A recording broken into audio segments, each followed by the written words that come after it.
नंगौ बे समाव हादोरजों लोगोसे रायजोआव जि लकसभा बिसायख'थिखौ लानानै बे समाव फोसावनायखौ जों नुबाय थानो मोननाय जादों बिदिनो जिथु सेकेन्ड फेजनि जे लकसभा बिसायख'थि बियो दरं उदालगुरियाव जानो थांगासिनो दं फैगौ 22 जि खालार बे खालारावनो दिनै नैथि खेबनि जा बिसायख'थि बे जागोन जिहेतु नैबाव दरं उदालगुरिनिफ्राय जिहेतु बे एनडिएनि बिजाथि बे बिथांखौ लानानै दिनै बेयाव उदालगुरियाव मोनसे गेदेरथार जि सुबुं गंमा रिलि हाबाफारि बेयाव लानायखौ जों नुनो मोननाय जादों जिहेतु बेयाव जथायै माखासे गोबां हान्जा सोनायखौ जों नैबे समाव जों नुनो मोननाय जादों थारैनो बे समाव गोसो रंजा बाजायै जिहेतु बेयाव जि प्रमद बर'जों लोगोसे जितु दरं उदालगुरिनि जि बिजाथि बिथाङा बे समाव हान्जा सोनायखौ जों बे समाव नुनो मोननाय जादों आरो बेयाव लोब लोब जि रायजो राजाफोर बेयाव हाबाफारियाव जितु बाहागो लानानै बेयाव हान्जा सुरदों दा बेयाव आं समाव मिथिनो जोबथाब फोसावनाय रायजोफोरनिफ्राय आङो रायजो राजाफोरखौ बेखौनो खावलायो जे एबारनि बिसायख'थिया जौगानाय लाबोनायनि बिसायख'थि गोजोन आरो खौसेथिखौ गोजोर खालामनायनि बिसायख'थि आरो बर'नि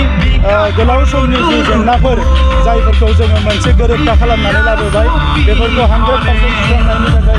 नैबे बिसायख'थिया दा बे बिसायख'थियाव गासैबो रायजो राजा बिथांमोनखौ खावलायो UPPL BJP आरो ACPल' नङा गासैबो रायजो राजायानो जोंनि बिजाथि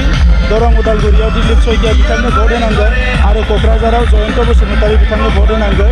आरो प्रधानमन्त्री नरेन्द्र मोदी बिथाङा थामथि खेबनि थाखाय प्रधानमन्त्री मासिखौ लानो थांगासिनो दङ दा बे समाव जोङो बिथांजों बयबो गसंफानो हायोब्ला भारतबर्षनि हारि माहारि बयनिबो जेंनाखौ सुस्रांनो हागोन आरो जोंनि ओनसोलाव अराय समनि थाखाय जों गोजोनखौ गोजोर खालामनो हागोन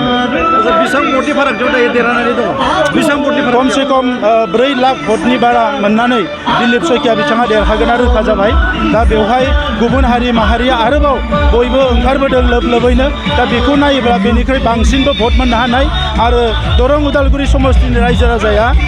प्रधानमन्त्री नरेन्द्र मोदी बिथांखौ बयबो साबायखर बावनो हास्थायो लोगोसे आसामनि chief minister doctor Himanta Biswa Sharma बिथांखौ बयबो साबायखर बावनो हास्थायो आरो बिथांमोना बयबो फोरमान होनो नागिरदों जे बिटिआरआव UPPL आरो BJP सरकार फैनायनि उनाव जे सोलायनाय फैदों जौगानाय फैदों गोजोन फैदों बेखौनो फोरमान होनो थाखाय बयबो रायजो राजाफ्रा लैहोर लैहोर ओंखारबोदों आरो बे जोंनि बिजाथिजोंनो बयबो गसंगोन आरो बिथांनो गोबां भट होनानै देरहागोन बेरेखा दोलाबो बे समाव स्ट्रं भाबै केम्पेनिं खालामनायखौ बे जेबो भेलु गैया बेरेखा दोलोनि बिथांमोना ओरैनो गावनि सावगारिया गोमालांगोन होननानै देग्लाय इलेक्सनाव गसंदों बेनि अनगायै जेबो नङा आरो बेयो रोखा जाबाय नैबे बिसायख'थिनि उनाव नांगोलनि सावगारियाव भट होनो थाखाय रावबो मानसिबो नागिरनो मोननाय नङा आरो नांगोलनि सावगारियाव भट कन्टेस्ट खालामनो थाखाय रावबो सुबुंखौ नागिरनानै मोननाय नङा थेंक इउ हाय नंगौ बिथाङानो जाहैबाय जितु बिटिआरनि जितु गाहाय खुंगिरि बिथां प्रमद बर' आरो बिथाङा दिनैनि जि हाबाफारि बे हाबाफारिजों लोब्बा लाखिनानै जितु बिथाङा बे समाव रायजो राजाफोरनिसिम मिथिहोनायखौ जोङो नुनो मोननाय जादों जोंबो आसा खालामदों जितु फैबाय थानाय समाव जितु जि जुन दानाव जितु नैबे जि बिसायख'थिनि जा फिथाइ बे फिथाइया जितु सोरनि खाफालाव थाङो बे दा नैबे दरं उदालगुरि जि लकसभा बियाबनि जि मासि बेयो सोरनि आखायाव थाङो बेखौ फैबाय थानाय समावसो जों नेनानै थाबाय नैबे समाव आं केमेरा पार्सन बिथांजों लोगोसे उदालगुरिनिफ्राय बड'सानि जानानै सोरांसार बाग्लारि